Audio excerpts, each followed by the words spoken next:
সবাই ট্রমাটাইজ, যে দৃশ্য আমরা টিভিতে দেখেছি সেগুলো আসলে দেখার মতো না। ফেসবুক করলেও একই অবস্থা।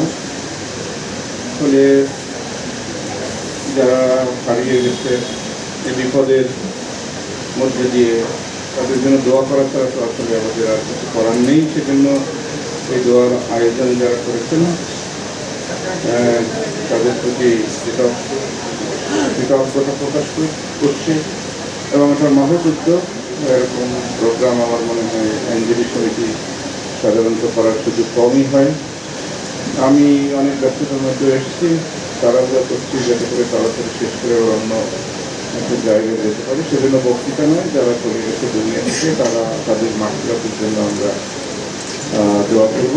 তারা এমনিতেই যেভাবে তাদের মৃত্যু হয়েছে তারা শহীদ হিসাবে গণ্য হবেন, শহীদ মর্যাদা পাবেন, সেই দোয়া করি। আর যাদের অত্যন্ত পরিবার যারা আছে তারা এসব কাটিয়ে ওঠে, সেই জন্য তাদের আল্লাহ তালা শক্তি সহায় হন, শক্তি দেন, সেই কামনা করছি। আসলে একটা ছোট্ট বাবা কী করে তার সন্তানের এই দৃশ্য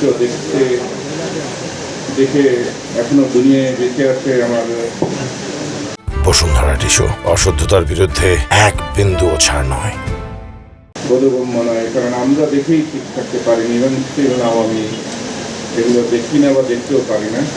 আমি টিভিও দেখি না, ওই কারণে এই দৃশ্য যখন দেখানো হয় সে তো আল্লাহর কাছে কাজ করে আমরা তাদের জন্য দোয়া করবো। সবাইকে ধন্যবাদ। আসসালামু আলাইকুম। ঢাকা আইনজীবী সমিতির পক্ষ থেকে আজকের যে অনুষ্ঠানটি আয়োজন করা হয়েছে, আপনারা সবাই জানেন সারা দেশ আজকে আমরা গতকাল শোক দিবস পালন হয়েছে।